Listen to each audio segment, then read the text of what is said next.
posibilidad ng tagumpay o kabiguan, ng ligaya o lungkot. Kaya marapat lamang na tanggapin si Jesus bilang tagapagligtas at Panginoon. At matapos yun ay panariwain ang katapatan at paglapit sa Kanya bawat araw o day by day.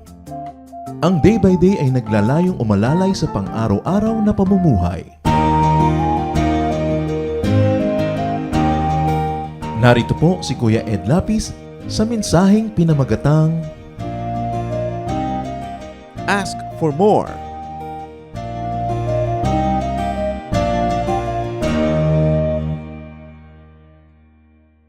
John 14:12-13. I tell you for certain that if you have faith in me, you will do the same things that I am doing. You will do even greater things now that I am going back to the Father. Ask me, and I will do whatever you ask.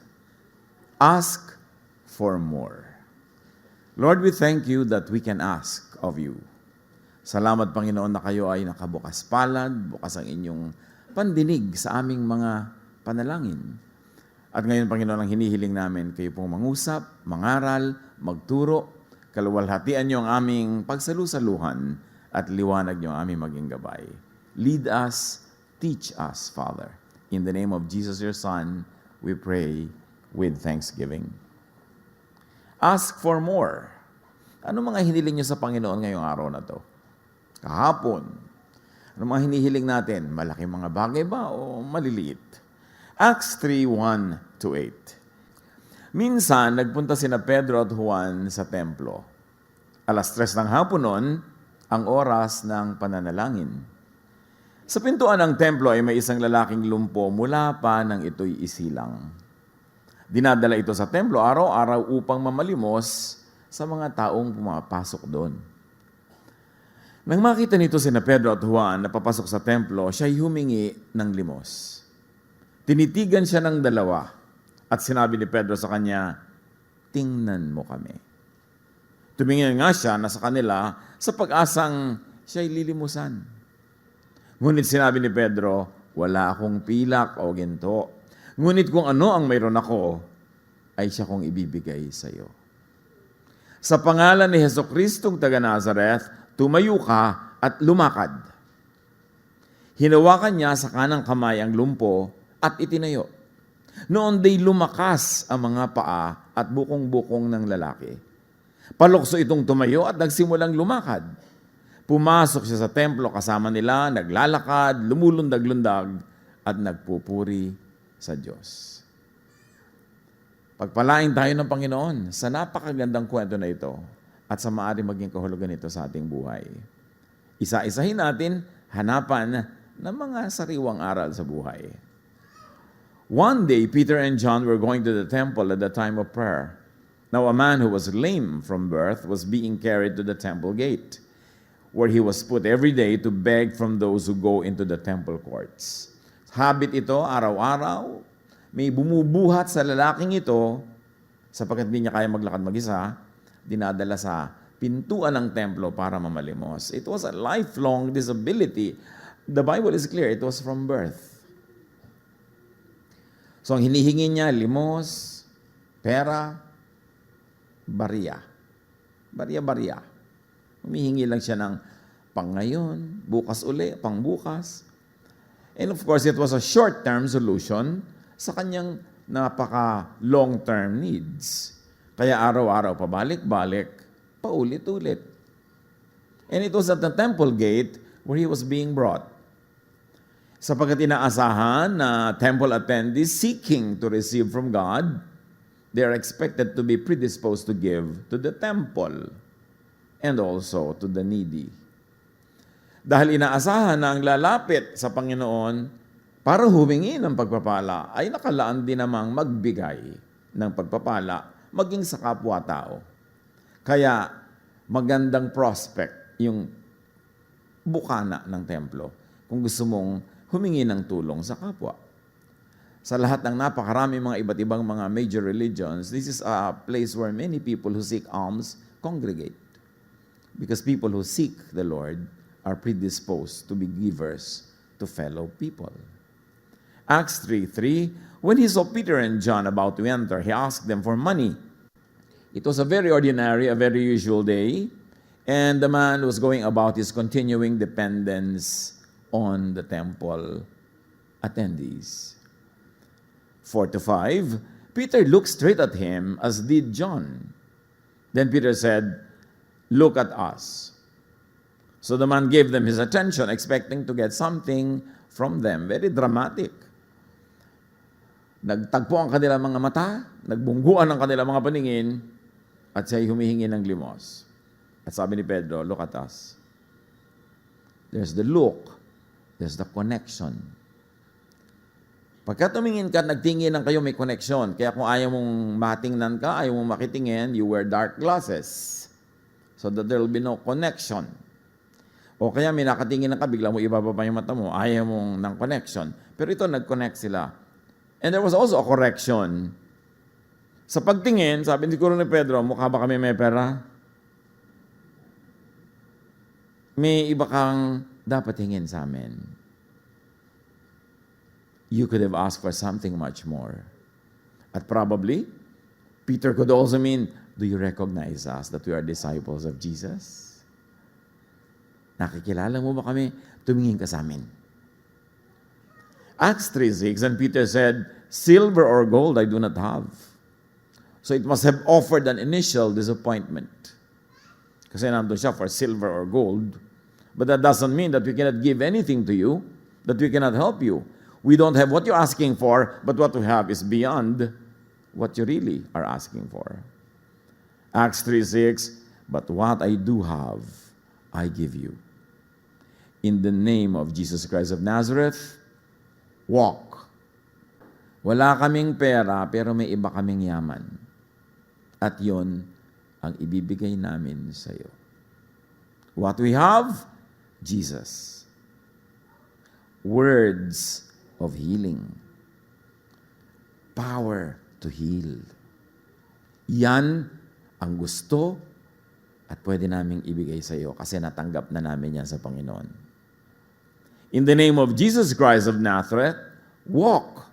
Very powerful sentence. It was a verb. Sabi niya, walk. It meant action. It was imperative, a command.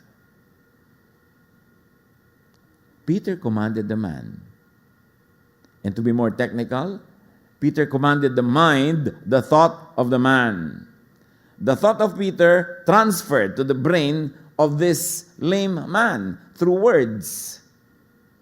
May iniisip si Pedro, isang napakamakapangyarihang diwa, sinabi ng salita, nadinig ng tenga ng lumpo, at pagkarinig, pumasok sa brain niya, na-interpret niya.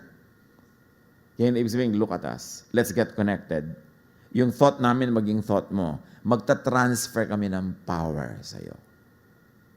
From our mind to your mind, from our faith to your faith. So in other words, Peter touched the spirit of the man through words. And Peter enlivened, jolted the man's faith in God, in Jesus. Malinaw kasi si Jesus in the name of Jesus of Nazareth. Hindi kung sinong Jesus, kasi maraming Jesus noon, common name yun Sa pangalan ni Jesus, na aming Panginoon, aming tagapagligtas, tumayo ka, maglakad ka. So Peter commanded the man and enlivened the man's faith in the idea of healing and wellness. Imagine, ang laman lagi ng utak ng tao yung to ay limos.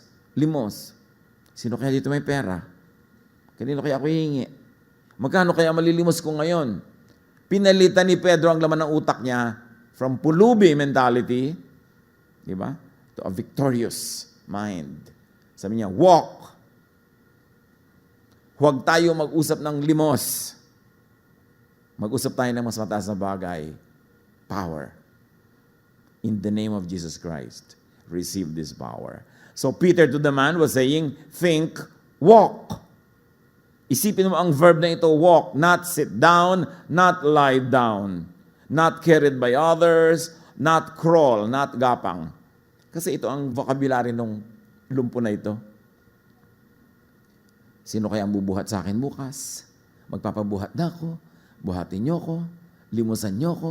Magkano kaya ang mahihingi ko sa inyo? May palitan mo laman ng utak mo. Think, walk. And think, I can.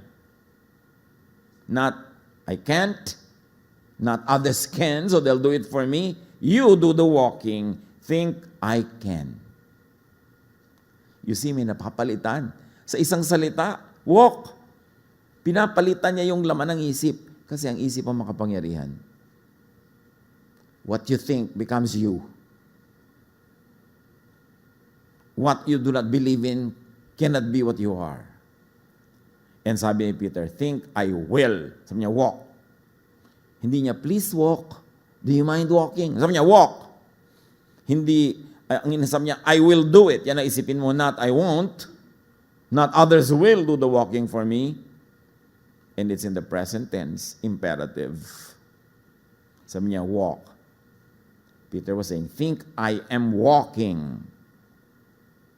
It's in the present tense. Not I will walk someday. Future tense is not yet happening. A powerful prayer is in the present tense. Lord, pagalingin mo po ako. Sasabihin ni Lord, sige. Nasa na po? Eh di ba naka-future tense ka pa? Hindi pa nangyayari. Kaya kailangan naka-present tense. Mark 11:24, sabi ni Jesus, therefore I tell you, whatever you ask for in prayer, believe that you have received it. Past tense. And it will be yours. Future. Nakita niyo yung laro sa oras? Kung ano ang hinihingi mo, paniwalaan mong tinanggap mo na. At pag piniwalaan mong natapos na, tinanggap mo na, then tatanggapin mo na.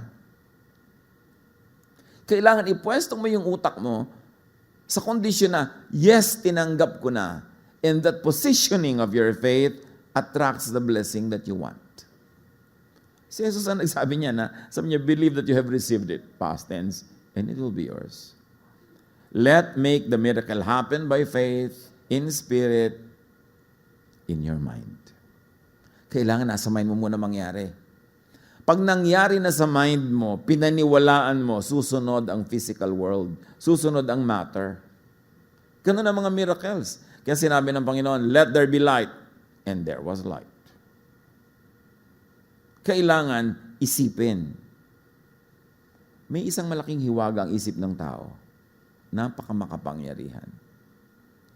Kaya yung mga sinasabi lang minsan na placebo effect, yung ginagamot yung mga tao, tinuturok lang pala sa kanila.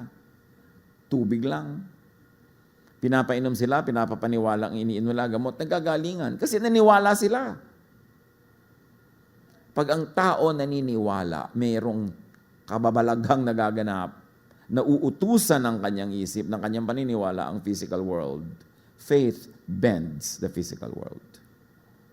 Sa paniniwala nga ni Joshua, pati araw, tumigil sa paglakad sa taas. Pagka sinabi ni Jesus na, tumigil ka hangin, tumitigil. From the thought to the physical world. So, in other words, believe it. Believe your prayer. Believe in your prayer. Gaano po sa atin karami ang nagdadasal ay nangyayari nga kasi naniniwala tayo.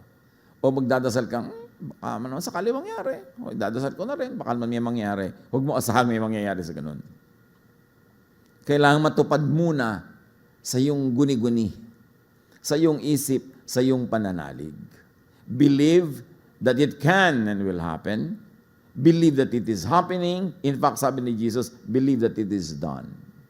And you know why that is possible? Because heaven is timeless. God is eternal. Sa Diyos, wala namang past, present, and future. Sa Kanya, it is an ongoing present. Kaya nung tinanong ni Moses ang Diyos, who are you? Sabi niya, I am. Hindi I was, hindi I will be, I am. Makapangyarihan na magdagap ng isip natin ng kahulugan ng pananalangin.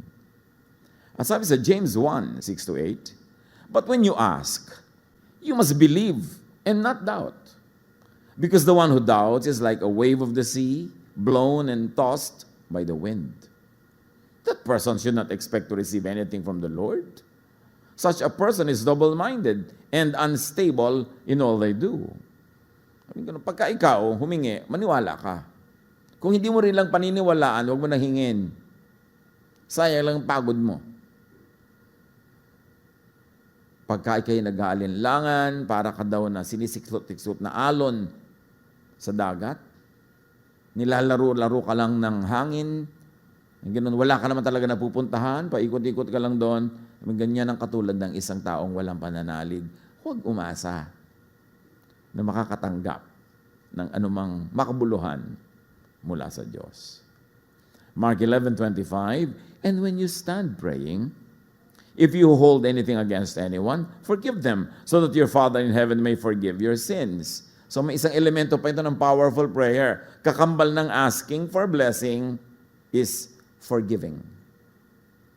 Or if you want to play with words, kakambal ng asking is giving. Forgiving. At napakalakas ng ganung paghingi. Kaya yung pulubi nandun sa templo, kasi hihingi yung mga mananalangin, nagbibigay din muna sila. Kakambal kasi ng paghingi ang pagbibigay. Merong cycle and circle of giving and receiving. Kaya kung itutuloy natin ang kwento, sabi ni Pedro, walk. Acts 3:7-8. Taking him by the hand, he helped him up, and instantly the man's feet and ankles became strong. Merong body contact. There was help. And this kind of body contact are defining elements of the Jesus touch. Talagang disciple ni Jesus itong si Pedro. Si Jesus kasi lalagyan pa niya kumisa ng laway yung mata ng bulag. Hahawakan niya yung may ketong. Hahawakan niya yung higaan ng patay. Laging may ganung klaseng contact. Hindi pinapaliwanag ng scripture kung bakit. Pero tayo man, di ba? Yung contact napakahalaga. Yung mamaya, nagkakagalit kayo, tapos kinalabit ka lang niyang konti sa batok, bati na kayo. Sabi ng lumang kanta nun, touch my hair as you pass my chair. Little things mean a lot. May contact. Kaya mahirap yung tao na isolated. Dapat meron kang connection with people, with nature, and of course with the Spirit of God. And take note of the simultaneous reaction of the physical body to the Spirit, to the Word, to the thought. As soon as Peter said, walk, and then lifted him up, nag-react yung buong katawan niya sa sinabi. Pinaniwalaan niya. Kasi kung hindi niya pinaniwalaan, hindi tatalab. Kaya kahit yung mga nagmi-meeting-meeting, meron silang mga pinagdarasal, o meron silang hinihiling-hiling, sasabihin iba, walang kokontra. Kasi pag ikaw kinokontra mismo ng isip mo, yung pinananalangin mo, hindi mangyayari yun. Kailangan mag-flow. So, he jumped to his feet and began to walk. And not only just walk. Then he went with them into the temple courts, walking and jumping and praising God. Ang tagal na nung taong hindi nakakalakad, pagkalakad niya, dumiretso sa templo para magdasal. Yung iba, pagkalakad, diretso sa party. Diretso sa pagpapasarap at mga kung ano-ano, na hindi naman sana masama kung inuuna mo muna to enter the temple and give thanks and worship God. So saan natin dinadala yung paan nating nakakalakad? Saan natin dinadala yung kamay nating nakakakilos, katawan nating masigla, dinadala ba natin sa gawain ng Panginoon? Kailangan yun ang inuuna. Yun ang inuna niya sa dinami-rami ng pwede niyang pagpiliang gawin. At hindi lang siya basta naglakad, he was jumping, leaping, praising God. May feelings. Pag may ginagawa tayo para sa Panginoon, dapat may feelings. Kasama yung puso, damdamin at katawan. May gana, may sigla. So, there is a layman in each one of us. Bakit natin pinag-aaralan ito? Kasi tayo rin ang taong ito. The lame man could be in us. So, ang tanong is, what could be your lameness or weakness? Gawin natin personal ang kwento. Tayo yung lame. Probably it's not a physical lameness, but an emotional one. Maraming mga tao are emotionally lame. Hindi sila makalakad mag-isa. Hindi sila sumasaya na mag-isa. Kailangan lagi may ibang tao.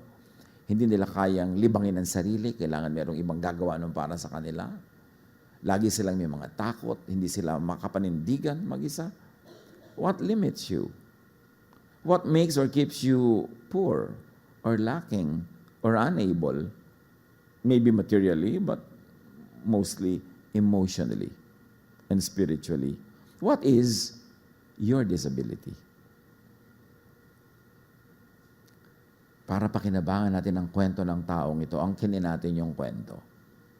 Baka tayo nananakawan, nasisira ng kalaban in many ways. Kasi ang sabi ng Panginoon sa John 10:10, the thief comes only to steal and kill and destroy. I have come that they may have life. Tayo, magkaroon ng life and have it to the full. What prevents you from having a full life? Are you an emotionally weak person? Always dependent on others, on other people's approval? Are you always dependent on the people's presence? You always need someone to complete you? Mga ganong mga drama. Diba? Meron tayong mga disabilities. Kaya tayo yung tao na yan eh. Iba-iba lang. Meron kailangan mo ng magandang damit para ka ma-feel secure. May kailangan na meron ka mang tapakan at madaig para ka you feel happy about yourself. Meron tayong mga ganyan. And still, Jesus is the answer. Imposibleng wala tayong ganito. Kaya kung iisipin natin yan, overcome your lameness. Overcome your weakness. Stop thinking I'm weak. Stop thinking I cannot. Stop thinking na kawawa ako, api ako, wala akong magagawa. Stop thinking. Heal and walk. The story is there for us to benefit from, not only to ogle and entertain and get entertained. Receive full life from Jesus. That's what He wants for each one of us. Na ikaw ay tumayo, lumakad, magtatalon, magsasayaw into the temple and into your life. Pero paano nangyayari yon? Paano nga ba tumanggap ng pagpapala itong taong ito? Sit at the gate. Sit by the stairs to the temple. Anong kahulugan nun? You beg, you seek on the way to the temple, to God. Sa Noli Me Tangere, introduction ni Jose Rizal, ba't niya sinulat ang Noli Me Tangere?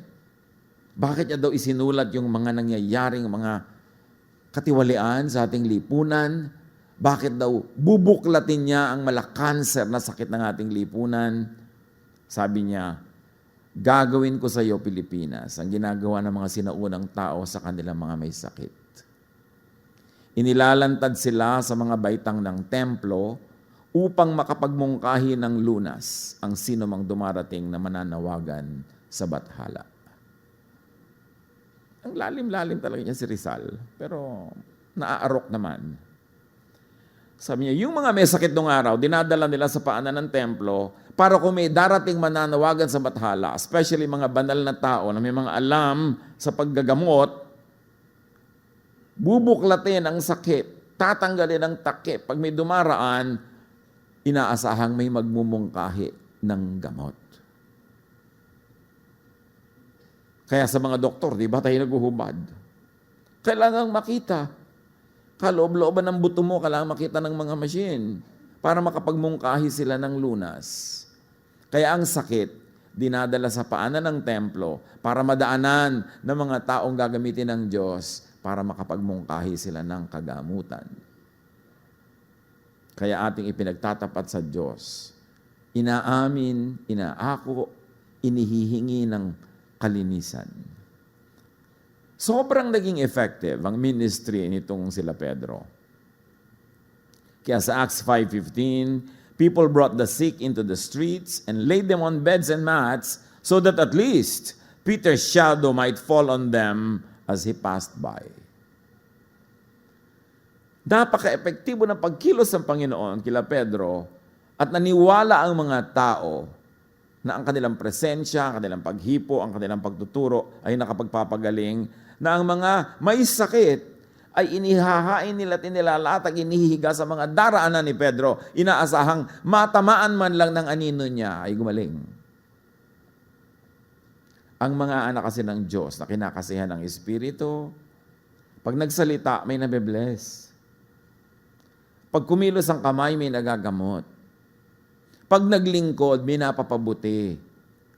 Tulad ng nangyari kila Pedro. Ganon kaya ang inaasahan ng mga tao pag nagme-minister tayo sa kanila na may mangyayari. Mapapabuti sila. Makikita ang mga sagot sa tanong. Ang mga hina nila ay lalakas. Ang mga kanilang mga pag-aagam-agam at mga pagdududa ay mapapalitan ng matibay na pananalig. Gagaling ang mga sakit ng kanilang emosyon, ng kanilang espiritu, maging ng katawan. Because that shadow can now be the teaching about Jesus. Maraming equivalent yung talinghaga ng shadow. Pag Bible study teacher ka, nagtuturo ka na magaling, parang dinaanan ng anino mo sila na actually anino ng salita ng Panginoon na dala-dala mo lang, gumagaling sila. Pag ikay mga awit at umawit ka ng in the right spirit, kinakasihan ng espiritu at kapangyarihan yung awit mo na yung nakakarinig nun, lingid sa yung alam, may mga sugat na gumagaling. May mga kahinaang lumalakas, may mga kadilimang naliliwanagan, may mga kalikoang naitutuwid. Pag ang mga tao ay naglilingkod, sa anumang paraan, kinakasihan ng Espiritu yung kanilang paglilingkod at may gumagaling. The shadow can now be ministrations in Jesus' name, pronouncements by faith. You may nag-pray para sa iyo, may nagbigay sa iyo ng payo, may nag-counsel, and the Spirit of God touches you and you walk. Emotionally, spiritually, and even physically. So, tayo, bilang yung mga lame na ganyan, na nangangailangan ng paghipo ng Panginoon, ng pagpapalakas niya, position yourself not wrongly, but correctly. Position yourself in the path of blessings. Maraming pinto na pwedeng doon ka humandusay, mag-abang ka ng dadaan. Saang pinto tayo nag-aabang? Yung bang pinto patungo sa templo? Nadadaanan ng mga taong pwede mong asahan na dadaluyan ng pagpapala ng Diyos. Tulad natin ngayon, nagtitipon-tipon tayo lahat dito. We are positioning ourselves correctly in the path of blessing where we can worship God, praise God, sing praises and thanksgiving, where we can hear God's word preached, or we can hear God's word sung in music, where we can bring our offerings, bring our requests. This is a path of blessing na pinipili o pwedeng iwasan. Position yourself to hear well the words of Jesus. Can you imagine this lame person? Nadinig lang niya, in the name of Jesus of Nazareth, walk. Gumaling. Ikaw ang narinig mo negative, naku, hindi ka gagaling. Diba? Ang narinig mo yung nakakatakot, yung narinig mo yung nakakagalit. Ano mga pinagpapapakinggan natin? Pag nakiklik ka, nagbubukas ka ng Facebook, may bless ka ba o nagagalit? O nakikipagkagalit? Piliin kung sa katatayo. Saan ka pupwesto? Kasi may mga ruta talaga na dinadaanan ng blessing. Psalm 1, 1-3. Alam niyo ang problema sa desert, laging kulang ang tubig, yung mga halaman namamatay. Mapalad ang taong hindi nakikinig sa payo ng masama at hindi sumusunod sa masama nilang halimbawa. Sa halip, kasiyahan niyang sumunod sa kautusan ni Yahweh, binubulay-bulay niya ito araw at gabi. Ano daw mangyayari when you position yourself correctly? Katulad niya ay punong kahoy sa tabi ng isang batisan. Laging sariwa ang dahon at namumunga sa takdang panahon. Pagka ikaw ay puno sa disyerto, pag hindi umulan ng ilang araw, patay ka na. Pero kung nakaposisyon ka doon sa batis, at sa Israel kasi, yan ang setting ng kwento, sa Mount Hebron, doon sa mga malalayong mga kabundukan in the north, buong taon may snow sa ibabaw ng bundok. At yung snow na yun, dahan-dahan natutunaw, buong taon may dumadaloy doon sa batis na maliit lang naman mga batis, pero may tubig. Pag doon ka pumosisyon, nakasawsaw ang ugat mo sa tubig buong taon, lagi kang sariwa. Sa oras ng pamumulaklak, mamumunga ka. So, saan kayo nakapwesto? Kasi yung ikabubuti ng iyong buhay, ikauunlad, ikasasariwa, iyayaman ng iyong espiritu, ng iyong isip, kung saan ka nakalagay. Kanino ka nakikinig? Kanino ka nakikipagniig? Importante, position yourself correctly if you want to be blessed. Because there are definite streams of blessings, paths of blessings. Hindi lahat ng landas, blessing ang dumadaan. Kung nakakalat ka sa isang kalsada na ang dumadaan ay dilubyo, madidilubyo ka. Tulad ng may mga lugar na talagang bagyo dumadaan doon lagi, nandun ka, di laging may bagyo. Saan ka nakapwesto? Kasi may lifestyle na talagang maganda yung pwesto. Alam mo na, hindi ka siguro 100% na be-blessed, pero maraming blessing na dadaan doon, so doon ka pumwesto. Hindi sa buhay na magulo, hindi sa buhay na madilim, hindi sa buhay na maraming kaaway, kagalit, kasi hindi blessing ang dadaan doon. Gusto mong lumusog, gusto mong makalakad, gusto mong makakita, tapos nakalagay ka sa lugar na nanganganib ang iyong buhay. Hindi ka kumakain ng tama. Marami kang mga habits na unhealthful. Don't expect to be blessed. It's a matter of positioning. And then, of course, you want to be able to walk. You want to have a fully realized life. Ask for help. Matthew 7:7, humingi kayo at kayo'y bibigyan. Ask with words. And very importantly, ask with action. Kahit ano sinasabi ng bibig mo, kung kinokontra ng katawan mo, ng yung body language, ng yung lifestyle, walang mangyayari. Dapat buo, hindi hati. Hindi yung iba ang sinasabi ng yung bibig, iba ang ginagawa ng yung katawan. Iba yung kunwari, naniniwala ka, pero sa action, iba naman nangyayari. Dapat buo, dapat isa. And then ask the right person for help. Can you imagine? Nung araw na yon, yung mata nitong ng pulubi nakipagtagpo sa mata ni Pedro. May mga pagbubungguan ng mata na kapahamakan na pinupuntahan. Mag-ingat kayo kung kanino kayo nakikipagpungay-pungayan. Mga pikit-pikitan. Dahil baka dalhin kayo yan sa impyerno. Tinitingnan mo rin kung kanino ka tititig. Kasi pag kumonekta, may mangyayari. Pag tumititig, may balak. Kaya umiiwas-iwas ka sa mga malalagkit na titig ng mga taong alam mo, hindi ka naman dadalhin sa mabuti. Huwag kang makipagtinginan. At ngayon, napakaraming paraan ng pakikipagtinginan. Kahit sa Facebook, like. Tingin yun. Di ba? Kung ano-ano mga emoticon, mga papansin. Be the right person to deserve and receive help. And very importantly, mga kapatid, dito kuminsan kulang ang marami. Ask ng ask. Ask for more. Huwag kayong humingi ng barya. Huwag kayong humingi ng limos. Lumpo kayo, huwag kayong humingi ng limos. Humingi kayo ng kagalingan. Para hindi nyo kakailanganin ng limos, kayo pa ang maglilimos sa iba. Lakihan mong hingi kasi ang laki-laki ng Diyos. John 4:10, sumagot si Jesus, kung alam mo lang ang kaloob ng Diyos. At kung sino itong humihingi sa iyo ng inumin, ikaw ay hihingi sa kanya at bibigyan kanya ng tubig na nagbibigay buhay. Yung babae kasi nakikipagtalo kay Jesus. Sabi ni Jesus, pahingi ngang maiinom. Ba't mo kinihingan ng mainom? Hudyo ka, ako hindi nyo kaibigan. Samaritan ako. Paano ka iinom? Wala ka naman panalok. Kung ano nung isyong ginagawa ng babae. Sabi ni Jesus, kung alam mo lang kung sinong kausap mo, hihingi ka ng buhay mula sa tubig, ng tubig na nagbibigay buhay. So, huwag humingi ng kung ano-ano. Huwag humingi ng barya lang. Humingi ng malaki. Kausap mo ang Diyos, ba't di ka humingi ng blank check? Kaya mo bang ubusin ang yaman ng Diyos? Pero tinatawaran natin yung ibang Lord, ito na lang po huling hingi ko na. Bakit di mo dami? Ba't huli? Humingi ka pa uli bukas.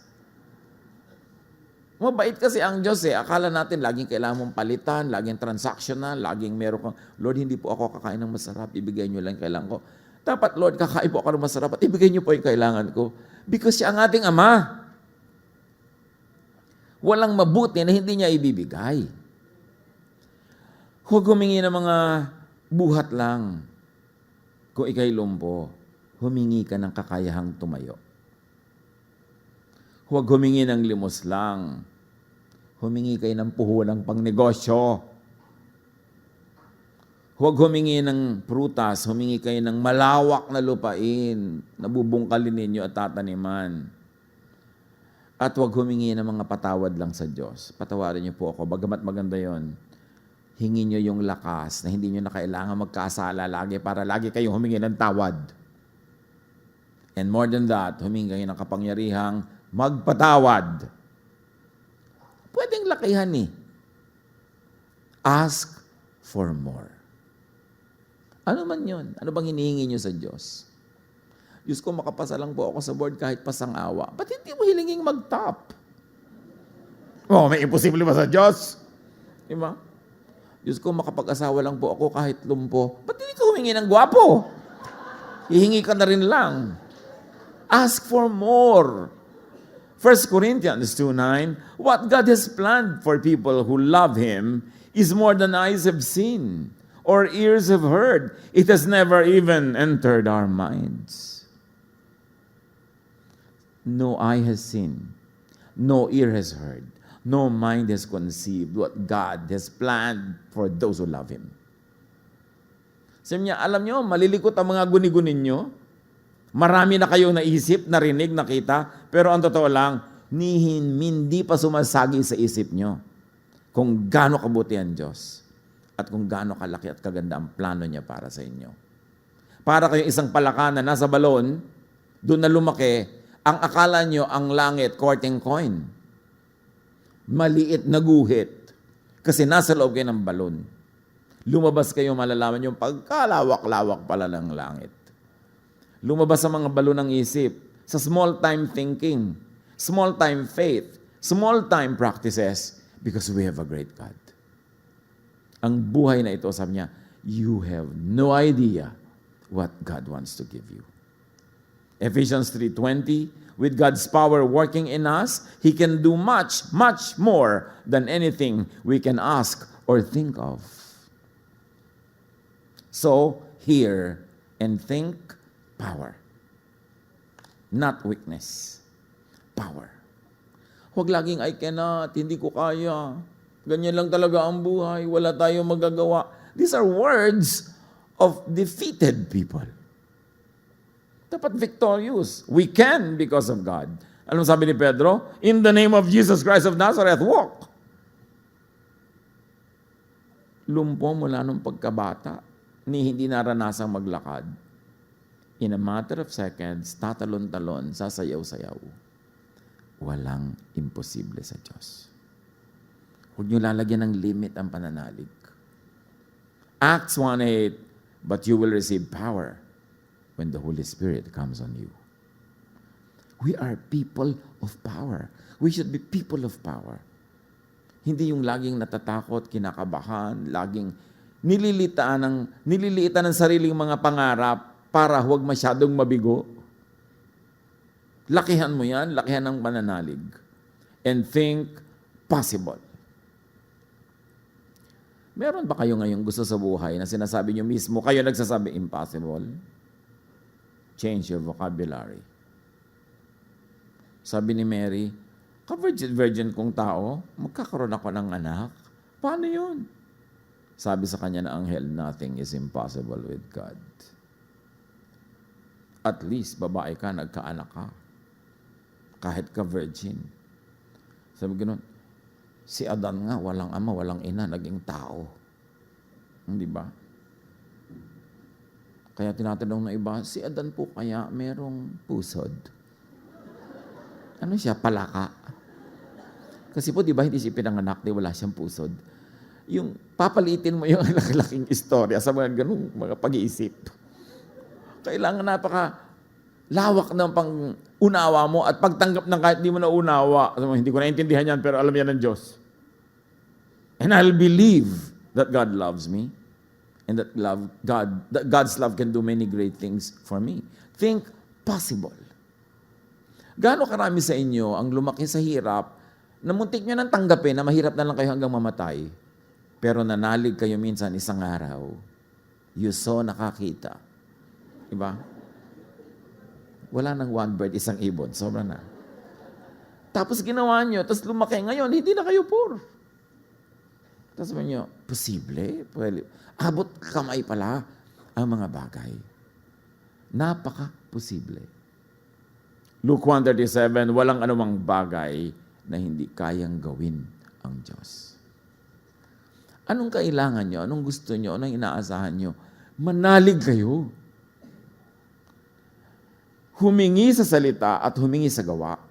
Diyos ko, payamanin niyo po ako. Pero lagi ka nakatihaya at natutulog. Paano kaya yaman? Siguro pag may magbabayad na sa laging tulog, baka yumaman ka. Kailangan, hindi lang salita. Yung action mo, kikilos ka. Because your action and your words and your thought will attract the blessing that you want.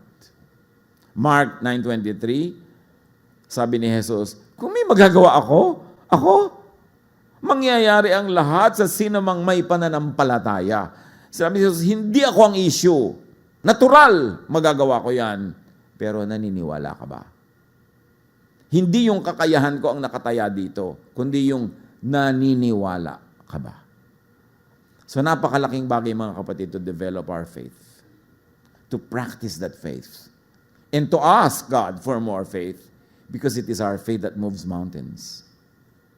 Panginoon, salamat. Salamat sa kwento ng lalaking ito. Imposible. Lame since birth. Pero sa isang iglap, tumayo. Sumayaw-sayaw, nagdiwang. Sa mga kapatid na narito ngayon, Panginoon, kung ano man yung lameness, ano man ang personal na uri ng pagkalumpo na iniinda, nagbibigay ng hirap, ng handicap, ng limitasyon, turuan mo kaming manalig. Turuan mo rin kaming iposisyon ang aming mga sarili sa tamang lugar na nakatakdang daanan ng iyong pagpapala. Para sa pagdaan nito, kami tumanggap. Buksan mo ang aming mata, Panginoon, kung naglalagay kami sa aming sarili, aming katawan, sa mga maling lugar, at nang maitama namin. Teach us to have faith. Teach us to believe. Isang kayamanan na hindi matatawaran at masusukat ang pananalig. Ito, Panginoon, ang payamanin mo kami. Manalig kami sa inyo. Mga kapatid, ngayon din, ipanalangin niyo sa Panginoon. Hingin at paniwalaan niyong tinatanggap niyo na ang anumang bagay na gustong-gusto niyo, kayang-kayang ibigay ng Diyos. Ang humahadlang lang ay pananalig. Sa ilang saglit, makipagnigay sa Diyos, hingin ninyo at pasalamatan ang bagay na ito.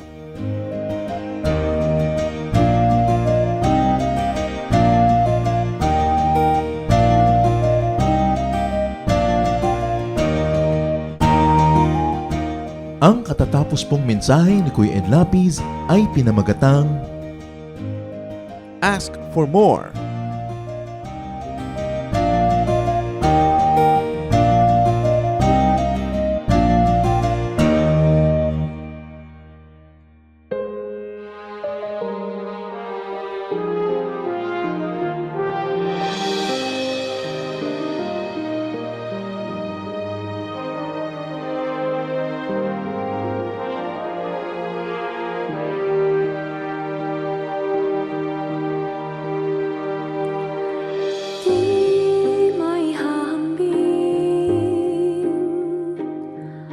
Pag-ibig niyo sa akin, di may haling tulad ang wagas niyong pagtingin. Ang iyong pagmamahal sa tiyang walang hadlang,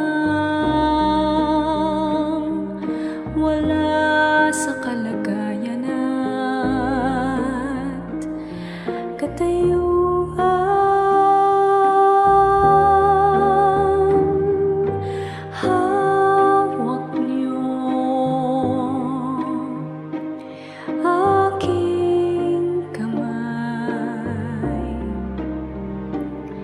sa tuwing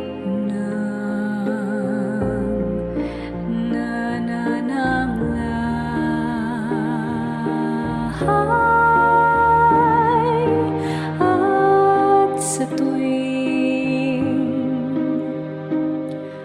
magkamali. Walang hanggang pagpapatawad niyo.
dahilan ng kahinahunan. Ang katapatan ko nawa sa'yo'y hindi mahihimlay. Mapagtiis na puso, kabaitan ng taglay. Bunga ng Espiritu, mayroon ka ba sa buhay mo?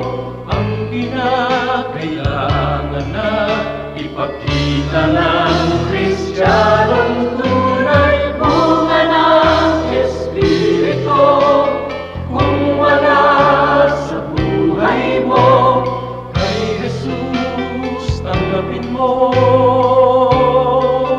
Bunga ng Espiritu.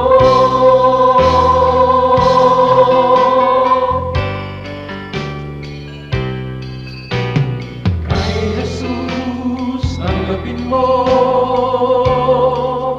Bunga ng Espiritu.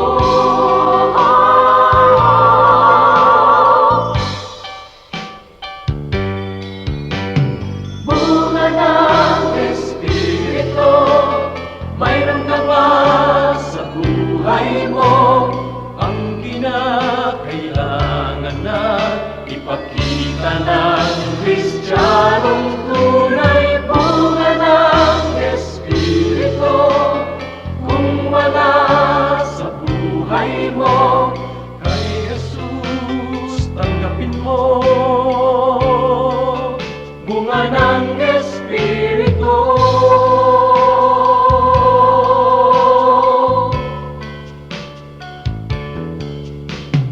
Kay Jesus tanggapin mo. Bunga ng Espiritu.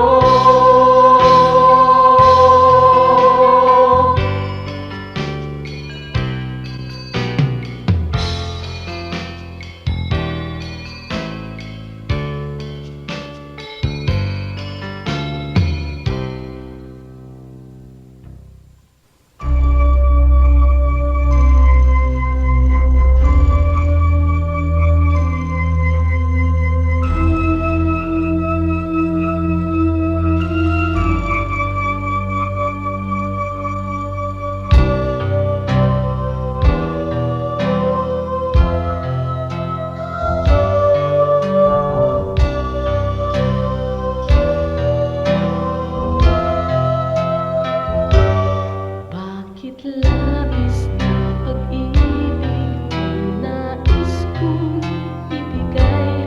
Magmula nang tanggapin ko si Jesus sa aking buhay. Noon ng Diyos sa puso ko'y isang katang-isip lamang. Ngunit ngayon siya ay katotohanan.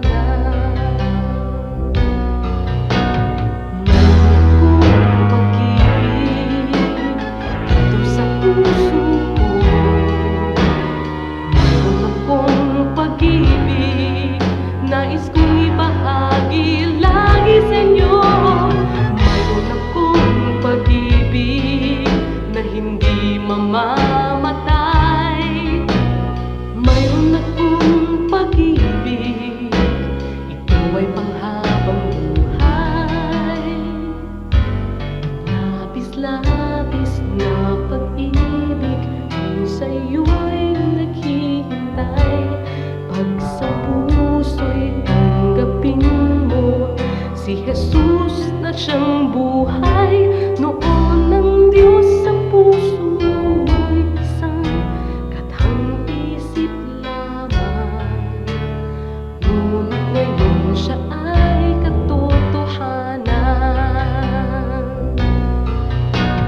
Mayroon akong pag-ibig dito sa puso ko. Mayroon akong pag-ibig, nais kong ibahagi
ay kayang magsaya. Kagalakan ng puso ay makakamtan. Pag si Kristo sa buhay, ang iyong paglingkuran kay ganda ng mundo. Kung malalaman mo na siya'y laging nagmamahal sa'yo.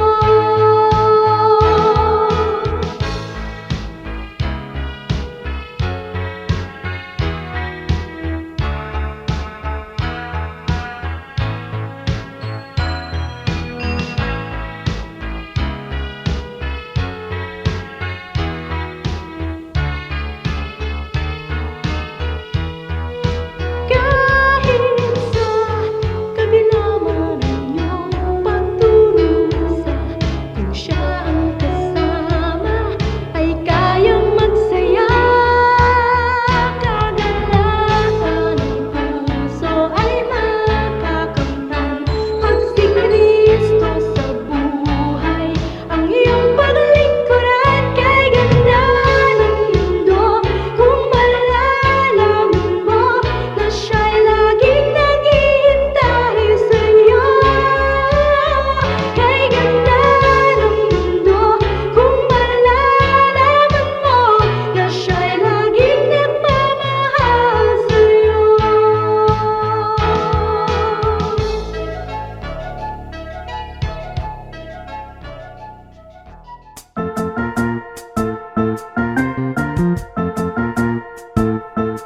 Oras na po para pansamantalang magpaalam ang programang Day by Day. Tayo po'y magsama-sama tuwing ika-6 hanggang ika-7 ng umaga, araw-araw. Magandang umaga po at mabuhay ang Panginoong Hesus!